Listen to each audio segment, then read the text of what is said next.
The create user syntax. The create user command is used to create Oracle database users. In its simplest form, you would create a user identified by a password. The externally option allows identification by an operating system username, and the globally as external option name allows authentication across a network from a remote machine. The grayed out areas are once again out of scope. They're database administration, although the profile option allows the assigning of a profile to a particular user. The red options are database administration, but they are important for user creation. For instance, the default tablespace option allows the assigning of a tablespace name to a user, which means that when an object such as a table is created in a user, if you assign a default tablespace, that table will be created in that designated tablespace. The temporary tablespace is used to assign sorting to a specially formatted tablespace, specially formatted and organized for sorting data. Quotas allow certain space allocations on different table spaces. This is a small part of the create user script for the constants user. Once again, we've got default tablespace data, temporary tablespace temp. This forces any objects created in user into data tablespace.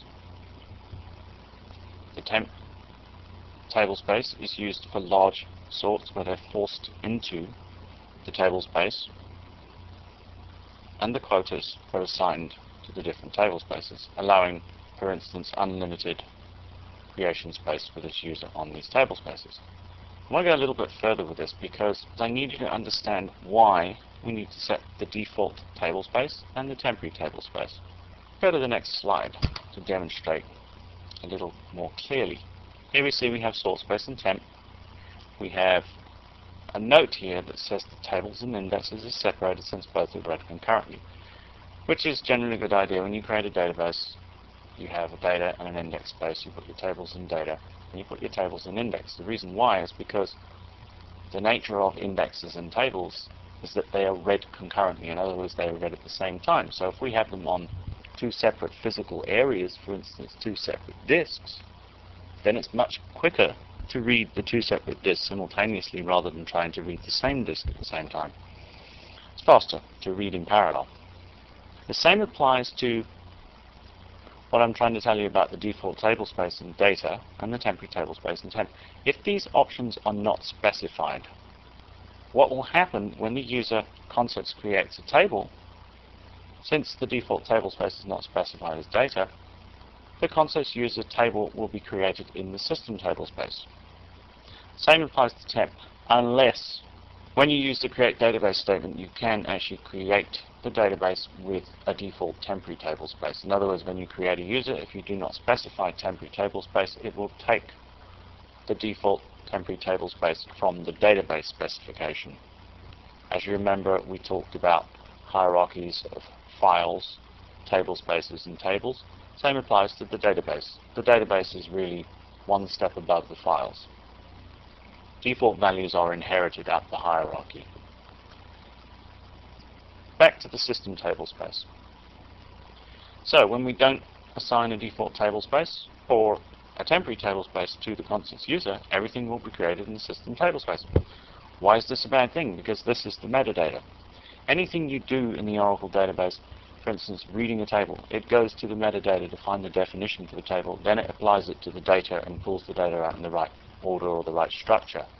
So if you were to put all your data items and all your temporary sorts into system, every single thing you're doing is hitting that system tablespace. There would be a lot of contention, a lot of concurrency problems where you've got different things reading the same piece of physical space on the disk at the same time. This is the reason why we have default tablespace and temporary tablespace specifications in the create user statement. Let's go and take another look at our create user script. What I would like to do is I would like to create a user. I'm going to create an end user type user. So it's not going to be a constants user, it's not going to be a schema user, it's going to be a user, a person who goes in and looks at data and doesn't generally change anything. We're going to create a user called Joe. Now when I say he won't change anything, he won't change any objects. He could add data into the objects, but he won't be dropping tables, creating tables, etc. So first of all, I'm going to change this. I'm going to remove bot command. Let's do replace first. Concerts and Joe. Replace all. Since Joe will be changing data, he may as well keep the quotas. He may as well keep the default and temporary table space. The one thing Joe won't need is all these system privileges in the roles connect and resource. All he's going to need is create session at this point in time. Now what this will allow Joe to do is to simply connect to the database.